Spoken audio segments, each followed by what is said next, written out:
આવું ગુજરાત કોને બનાવ્યું, જ્યાં ગુજરાત એક છે પરંતુ કાયદાઓ અલગ અલગ છે? આ ભાજપ સરકારે બનાવેલા આ ગુજરાતની અંદર હાલમાં પરિસ્થિતિ એવી છે કે દેવાયત ખવડ જેવો લોક સાહિત્યકાર છે.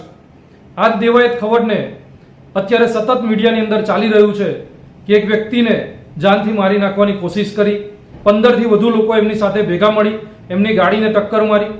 ત્યારે આ લોક સાહિત્યકાર જે દેવાયત ખવડ છે એના જામીન તાત્કાલિકના ધોરણે સેશન કોર્ટમાંથી થઈ જાય છે.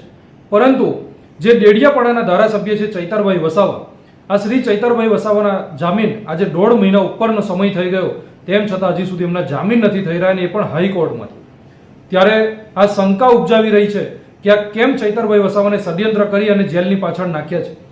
કારણ કે ચૈતરભાઈ વસાવા જેઓ સતત ભાજપના ભ્રષ્ટાચારો બહાર પાડતા આવ્યા છે, બહાર લાવતા રહ્યા છે, સતત જનતાના અવાજ બની અને વિધાનસભાની અંદર ગુંજ્યા છે, ત્યારે આ ચૈતરભાઈ વસાવાને કાવતરું કરી અને જેલની પાછળ રાખવાનું આ મોટું ષડયંત્ર છે. એ ગઈકાલે સાબિત થઈ ગયું આ દેવાયત ખવડના જામીન થયા એનાથી.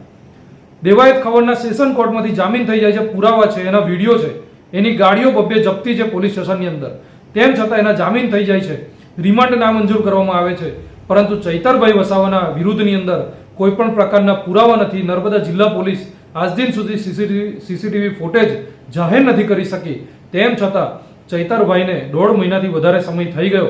એમના 6 મહિનાના બાળકથી એમને દૂર રાખવામાં આવ્યા, એમના પરિવારથી એમને દૂર રાખવામાં આવ્યા. એમની ચૂંટેલી જે જનતા છે, એમને જે જનતાએ ભરોસો કરીને એમને જે મત આપ્યા છે, એ જનતાથી પણ આજે આ સરકાર દૂર રાખી રહી છે. ત્યારે આ ભાજપ સરકારની કરણી અને કથણી આ જે ગઈકાલે જે જામીન થયા છે દેવાયત ખવડના એનાથી બહાર આવી ગઈ છે અને ખુલ્લી પડી ગઈ છે કે ચૈતરભાઈ વસાવાને એક ષડયંત્ર કરી અને જેલની પાછળ રાખ્યા છે, અને આજે પણ એમને ના છૂટે એવા સતત પ્રયત્ન ભાજપ સરકાર કરી રહી છે. હું આશા રાખું છું કે ગુજરાતની જનતાએ જાગૃત થવાની જરૂર છે, એનો આત્મા જગાડવાની જરૂર છે. જે રીતે વિસાવદરની અંદર ગોપાલભાઈ ઇટાલિયાને જીત મળી છે, ત્યાર પછી જે ભાજપ સરકાર બોખલાઈ છે, ત્યારે ગુજરાતની અંદર અનેક જે વિપક્ષના અવાજો છે એને દબાવવાનું સતત પ્રયત્ન આ ભાજપ સરકારના ઇશારે થઈ રહ્યો છે. ત્યારે આશા રાખીએ છીએ કે હવે દરેક જગ્યાએ ગુજરાતના ખૂણે ખૂણે વિસાવદરવાળી થવી જોઈએ, દેડિયાપાડાવાળી થવી જોઈએ.